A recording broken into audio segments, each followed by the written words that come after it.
Good morning, and welcome to the AngioDynamics Fiscal Year 2026 fourth quarter and full year earnings call. At this time, all participants are in a listen-only mode. A question and answer session will follow the formal presentation. As a reminder, this conference call is being recorded. The news release detailing AngioDynamics fiscal 2026 fourth quarter and full year results crossed the wire earlier this morning and is available on the company's website.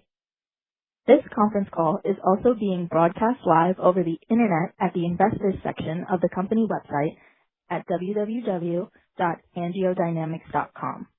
A webcast replay of the call will be available at the same site approximately 1 hour after the end of today's call.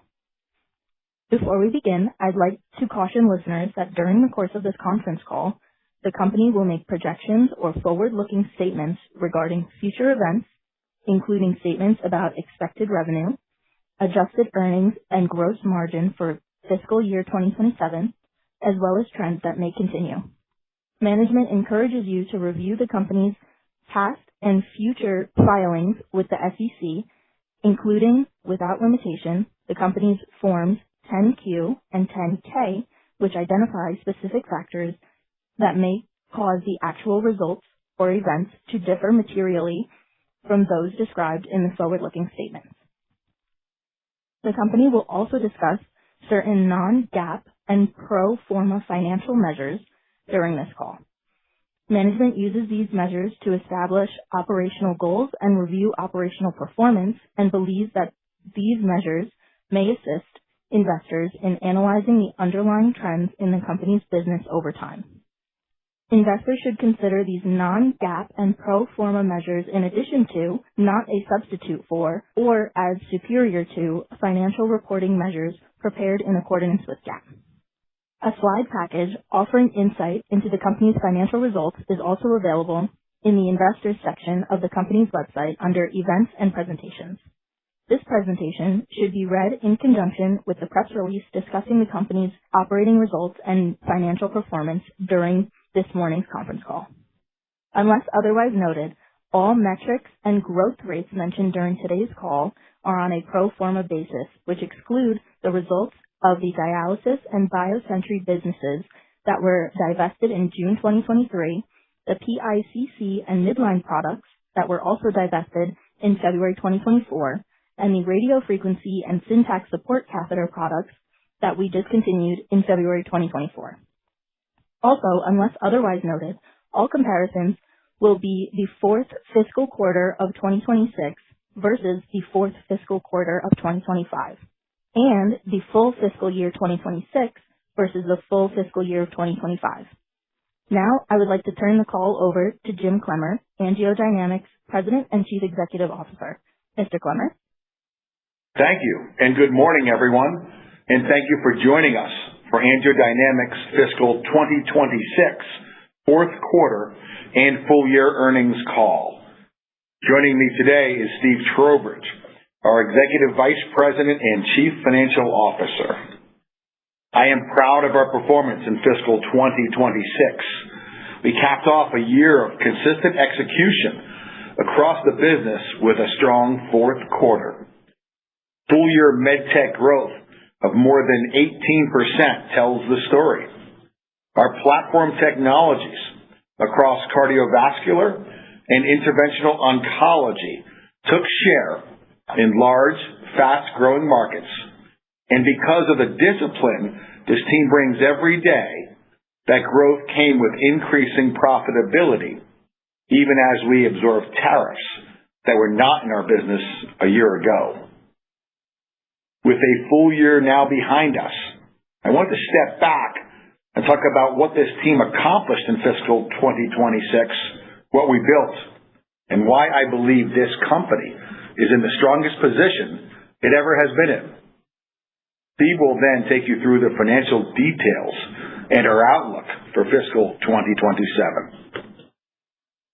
A number of years ago, we set out to transform AngioDynamics into a fast-growing, profitable company by bringing innovation to large global markets.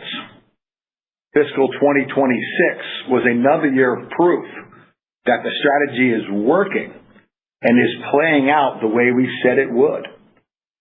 Our Medtech segment was 47% of our total revenue this year, up from roughly 22% at the end of fiscal 2020. Over the past 6 years, that business has grown at a compound annual rate of approximately 24%. And we have done all of this while driving sustained profitability. I want to be clear about why that matters, because it did not just happen by accident, and it's not because we did one thing right. This is years of work coming together. It is a group of people doing the right things every day, in the right markets, for the right patients. Now let me take you around the portfolio. Starting with Auryon, which delivered its 20th consecutive quarter of double-digit year-over-year growth. We keep winning by taking share across all sites of care. Auryon remains a really strong performer for us, and we are excited about where this platform can go from here. Turning to mechanical thrombectomy. Collectively, this portfolio grew double digits during the year, driven by strong performance with both AlphaVac and AngioVac. Physician feedback on both products remains consistently strong. Our work in an increasingly competitive market is getting these products into more hands, and that is squarely within our control. We have sharpened our commercial execution and accountability here. We are still early in the life cycle of this portfolio, and we have meaningful catalysts directly ahead, including our Alpha Return blood management system, where we now have IDE approval and an active pivotal trial, along with our AngioVac right heart program. We expect this to be one of our key growth engines for a long time to come. Turning to NanoKnife. This unique product was a standout this year and had an exceptional fourth quarter. In the U.S., the story is prostate. Physician interest and procedure volumes keep building, and as a result, we hit record procedures during the quarter. Behind those results is a lot of deliberate work on the fundamentals that drive this business. We generated strong 2-year data from our PRESERVE study. Our Category 1 CPT code for prostate and liver became effective on January 1. And during the quarter, we received a Medicare coverage framework that further supports patient access. All of that is coming together, and we expect NanoKnife to keep growing. What connects all of this is intent. We built this portfolio purposefully around large markets with real clinical need, and the strength of our technology is allowing us to win and deliver value for everyone we serve, from patients and physicians to our shareholders. Underpinning that growth is our med device business that plays an essential role and continues to do exactly what we ask of it. A terrific team delivering steady, profitable growth from a portfolio of sticky, market-leading products. Importantly, this business generates the cash generation profile and earnings foundation that lets us keep investing in our higher growth Medtech platforms. If there is one theme that I want you to take away from in fiscal 2026, it is this. We are delivering above market profitable growth consistently.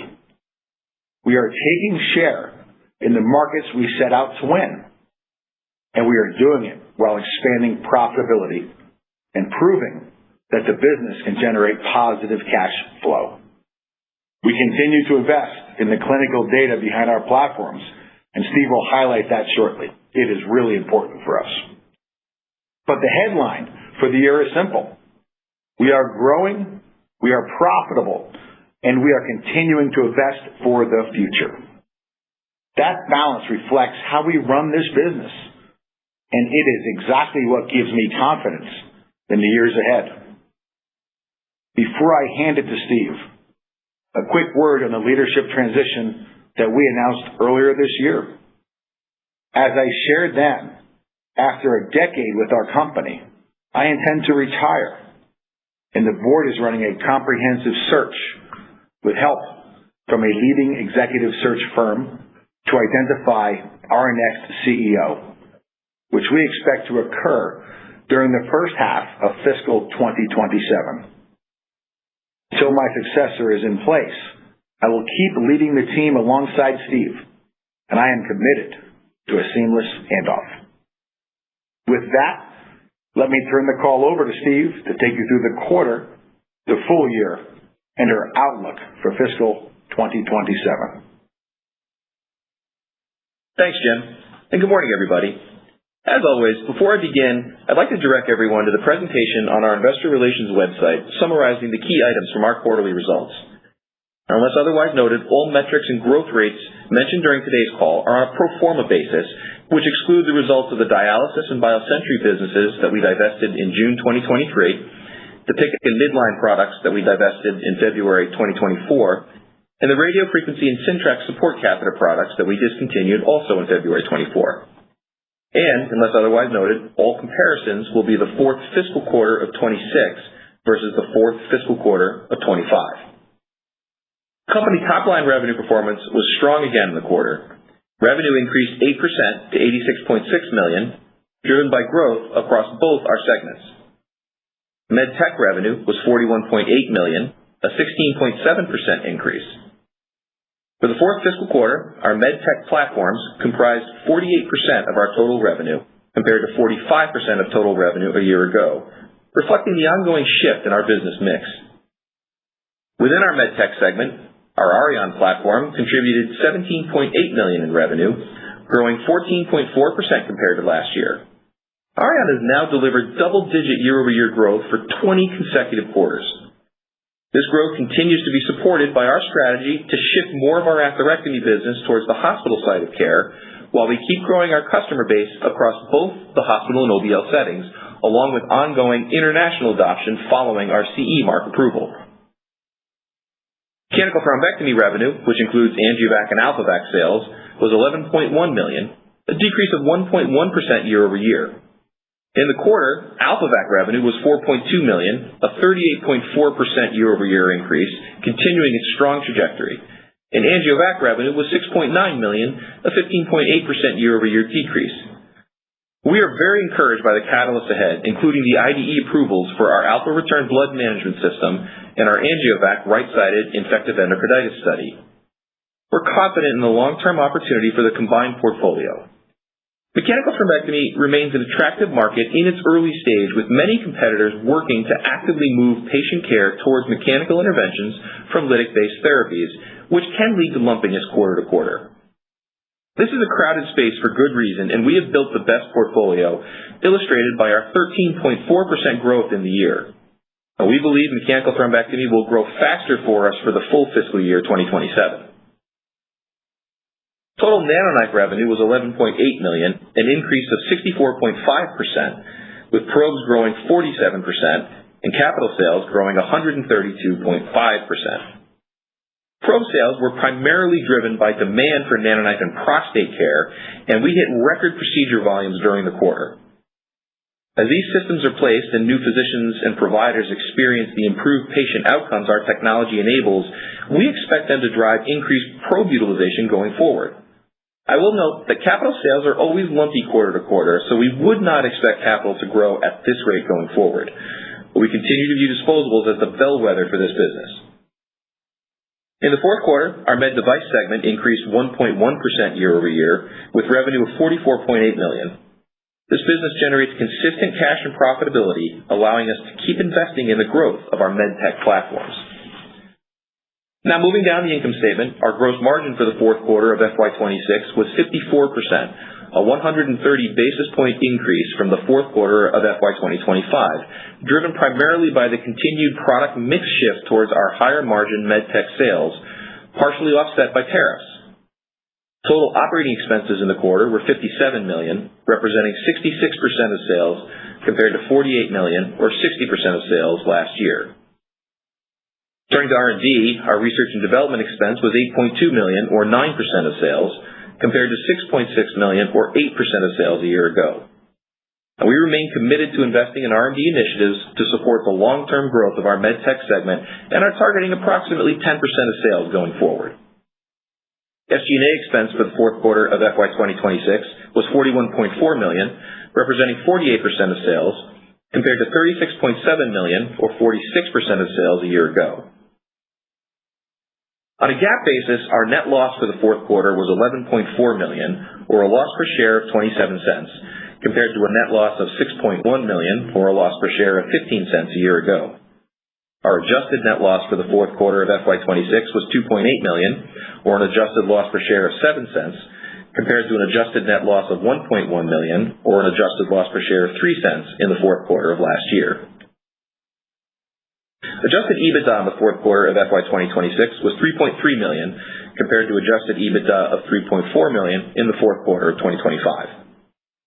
Touching briefly on tariffs, tariff expense of approximately $500,000 in the fourth quarter was in line with our expectations and compared to $1.6 million in the prior year quarter. Now turning to a quick review of the fiscal full year results, revenue increased 9.4% to $320.2 million, primarily driven by growth across our Medtech segment. Medtech revenue was $150 million, an 18.4% increase. Our Auryon platform contributed $66.9 million in revenue, growing 17.7% compared to last year. Mechanical thrombectomy revenue, which includes AngioVac and AlphaVac sales, increased 13.4% to $45 million year over year. AlphaVac had a strong year with revenue of $15.5 million, a 44.1% year over year increase, and AngioVac revenue was $29.5 million, a 2.1% year over year increase, growing for the full year. Total NanoKnife revenue was $33.1 million, up 35.2%, with disposables up 28.7% and capital up 61.8% for the year. In fiscal 2026, our med device revenue was $170.2 million, an increase of 2.5%. Our gross margin for fiscal year 26 was 54.6%, 70 basis point increase from 53.9% in the prior year. For the full year, total gross margin saw an approximate 150 basis point negative impact from tariffs. Turning to operating expenses, total operating expenses for the full year were $214.8 million, or 67% of sales, compared to $197.8 million, or 68% of sales a year ago. Our adjusted net loss for fiscal year 26 was $10 million, or an adjusted loss per share of 24 cents, compared to an adjusted net loss of $10.2 million, or an adjusted loss per share of 25 cents last year. On a GAAP basis, our total net loss for the full year was $36.7 million, or a loss per share of 88 cents, compared to a net loss of $34 million, or a loss per share of 83 cents a year ago.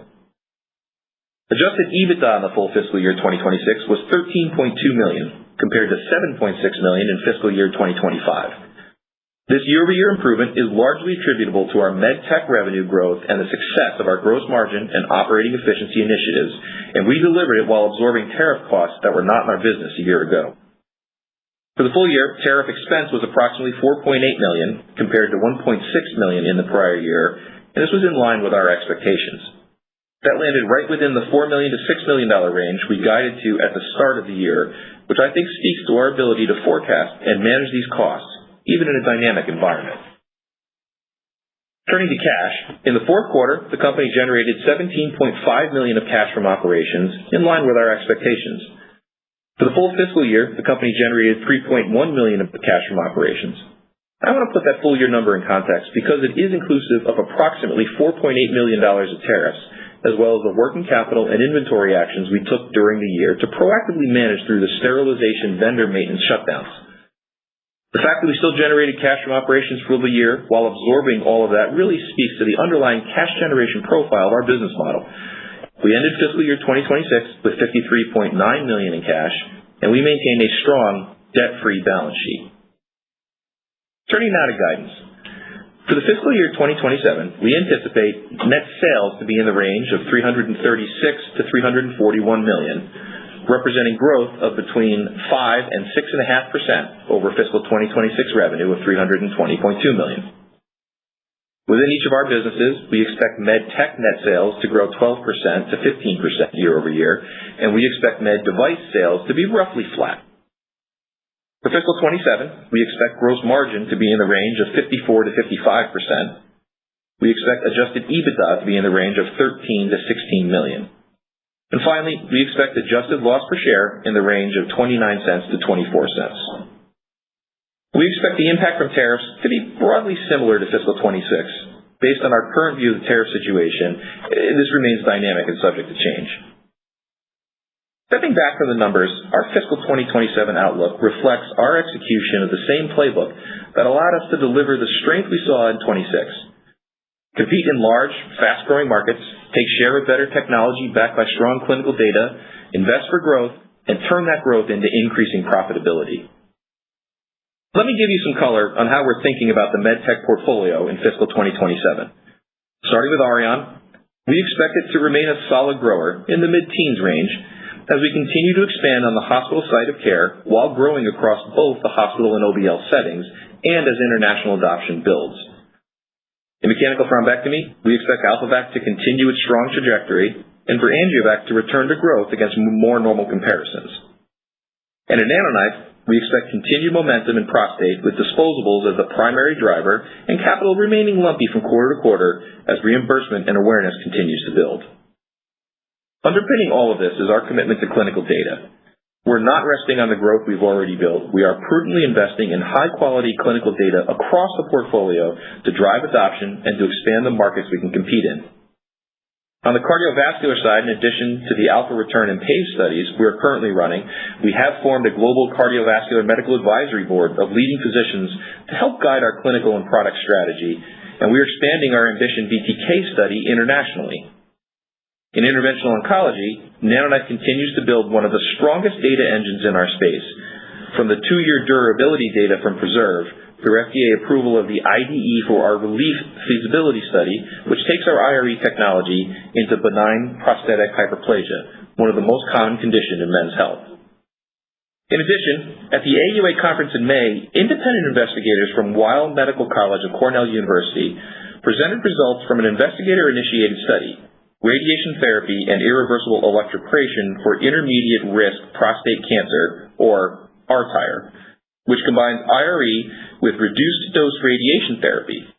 Key findings from the presentation included 42 patients enrolled, a 100% negative biopsy rate at 12 months, 90% reduction in PSA from baseline at 3 months, rapid recovery of quality of life following treatment, and no grade 3 or higher adverse events. These fantastic results suggest that combining focal NanoKnife IRE treatment with reduced radiation may offer a powerful new treatment paradigm and convince the investigators to conduct a follow-on RCT IDE study.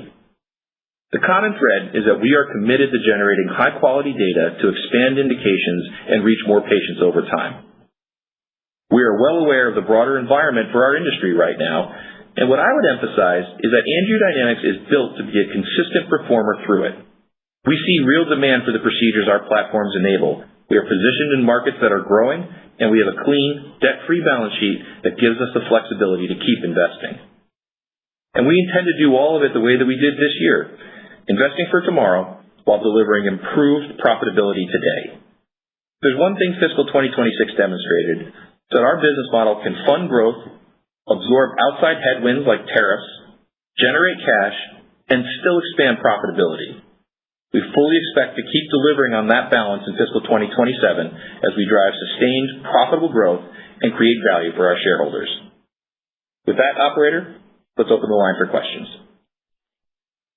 Thank you.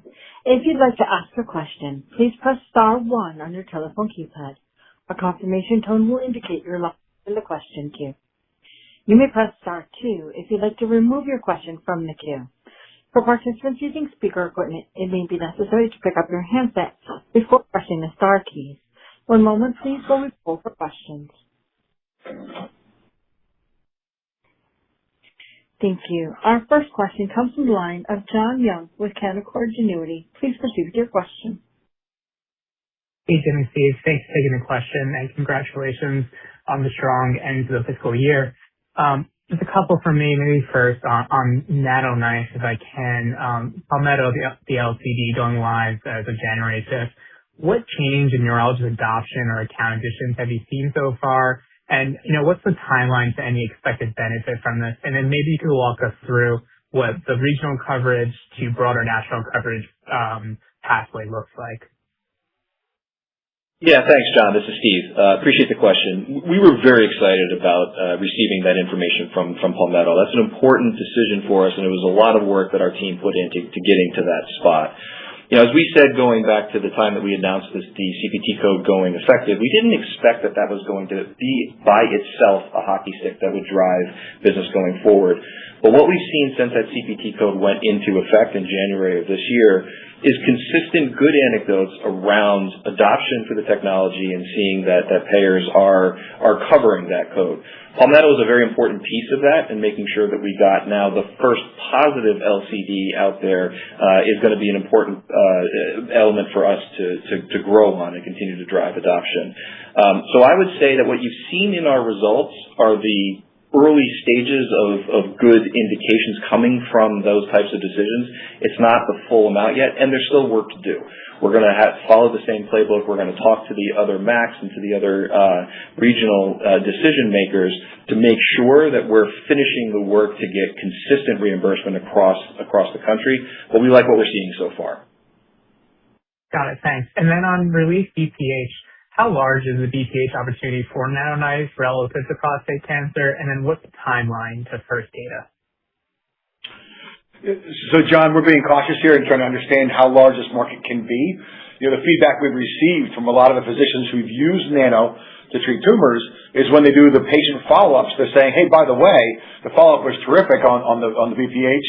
I'm sorry, on the tumor, but you cured his BPH. So we're hearing these anecdotes in the field. So it really inspired us to do this. As you know, John, the BPH market dwarfs the prostate market. We're being careful. That's why we launched this study. We think it's really important for us to learn more with the physicians, learn what we can do, and we'll be really transparent with you once we learn from this study. But there's a lot of interest in the product, a lot of interest in the space, looking for really a good BPH opportunity for a company to solve. But we haven't yet sized the market or talked about that beyond this yet. Got it. And then just one more quickly for me, just on mechanical thrombectomy. What are you seeing that led to the quarter-over-quarter declines in the business? Is this a slowdown in usage in active accounts, or is it a less than expected new account openings in the quarter? Just any additional color there would be helpful. Thank you again. Yeah, thank you, John. It's Jim again. So we saw a lot this past year. Again, we're pleased that AlphaVac grew 44% over prior. We wanted to do a little bit more. So we had goals to do a bit more. We told you guys AngioVac for the year would have been single digits. It was. We still wanted to do a bit more there. So the market is terrific. It's very competitive. We're still all working together with our peer companies and competitors to get more adoption, more physicians coming over to use mechanical interventions as a standard of care. We all want to grow the TAM that we compete in, but we've also looked internally. We can't control all the external factors. We have a great product. You've seen the data. We get feedback every day on how intuitive it is to use, how safe and effective it is in the field, and how we're getting more and more adoption every day. What we can't control is our ability to take as much share as we can, as fast as we can in this growing market. So even there, we've made some changes. In Q4, we changed our commercial approach, put a couple new people in place, new leadership structure, and did a lot of work on training our sales force to be effective as fast as we can. We've got new people joining us that come with experience as well. So, John, keep an eye on the next couple quarters coming out. We've got a great product in a great marketplace, and we expect this to be a growth driver for a long time to come. Thanks, Jim and Steve. Thanks, John. Thanks. See you soon.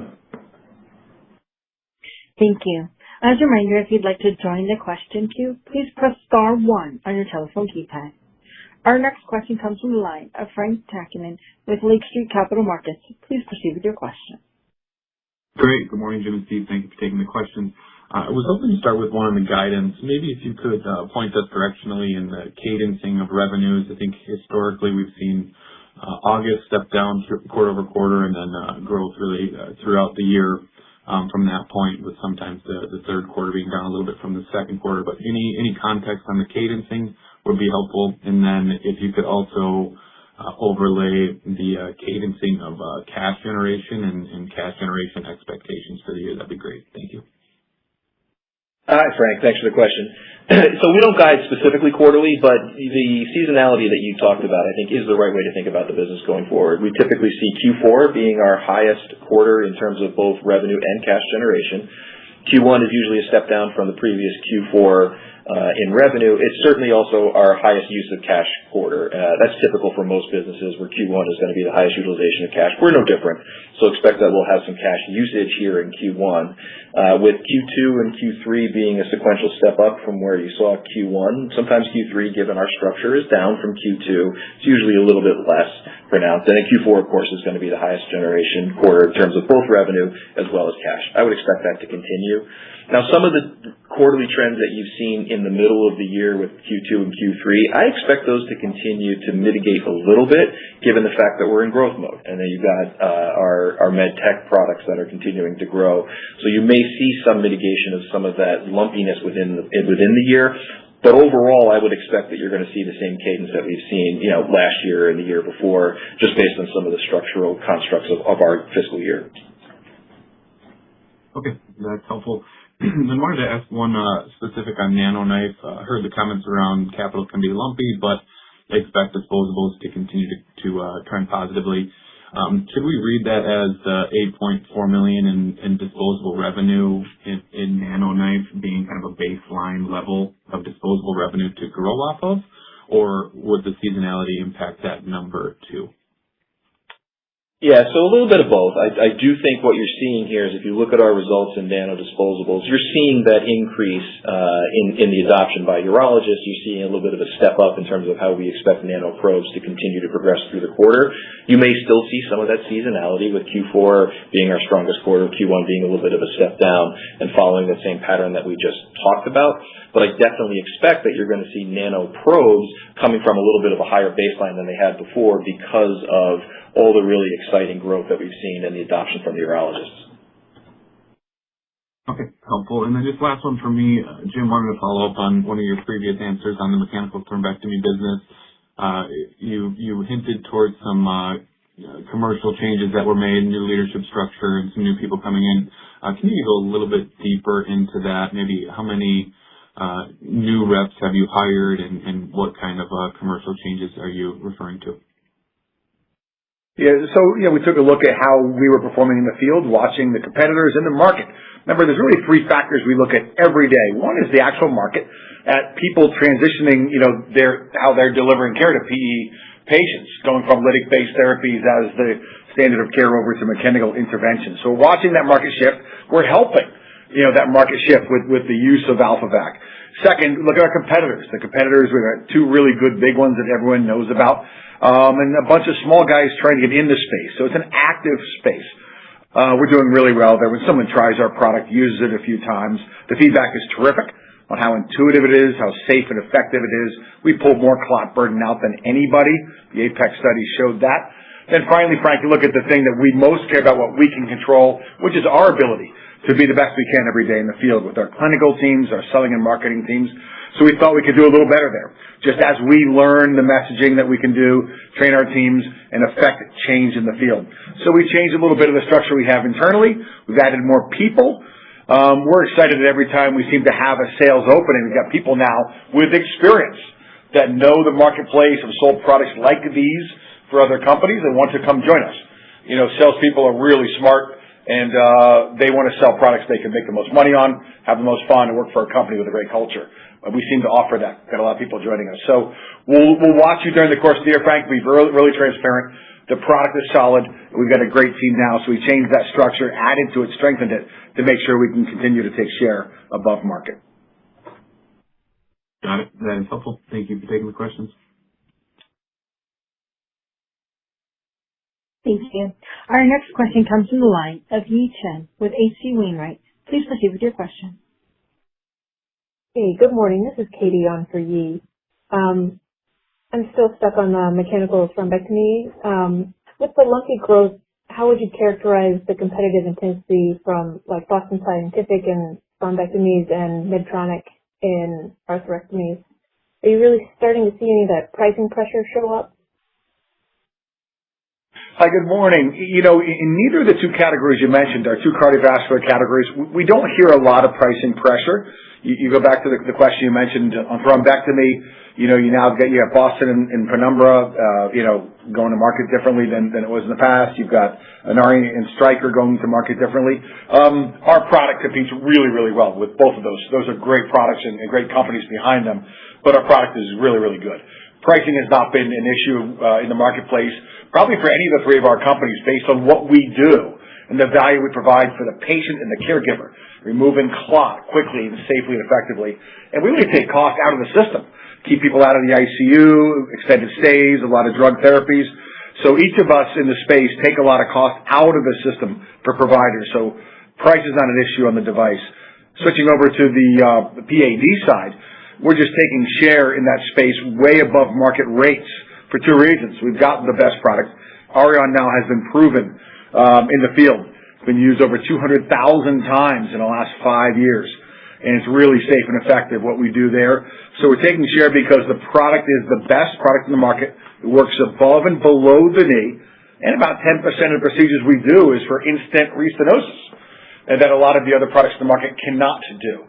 Then finally, we've got a great selling and clinical team that supports our customers. We're winning new customers all the time, and each of the customers we have seem to do more and more procedures with Auryon as they trust the device. So we've got a great cardiovascular business.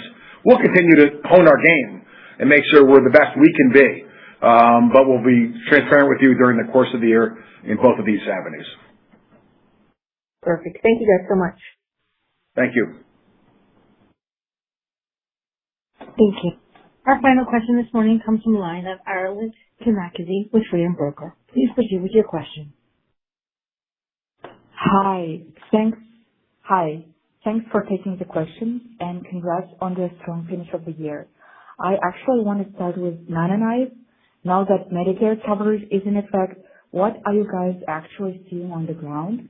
Has the conversation with physicians and hospitals started to shift? For example, from proving the clinical case to more practical things like logistics and capacity. Hi, thank you. Really good question.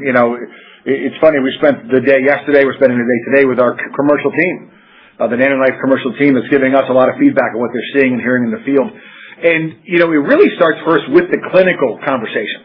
What the product does is so unique, the way that NanoKnife directs energy to treat that tumor. So the clinical conversation is what we hear from our field team is the most active conversation. A lot of urologists have been looking for years at a good focal option, to keep the gland intact and to treat it. Now NanoKnife is giving them that great focal option. The PRESERVE study shows that. So we're excited at first. Urologists are asking how they can learn about Nano, try Nano, and treat their patients. Then second, the economic story, what you just mentioned, getting the coverage that we want, not just with Medicare, but now with privates coming on, getting the LCD from Palmetto is really important. It shows, again, how safe and effective the device is, and it can pass those economic tests as well. So patients can get treated, and doctors and hospitals can get paid. So we're excited first clinically, and then second, back to your question, we'll watch over the course of the year as we get more and more of the reimbursement hurdle out of the way. The field team's excited because they're getting so much interaction with urologists who want to come on.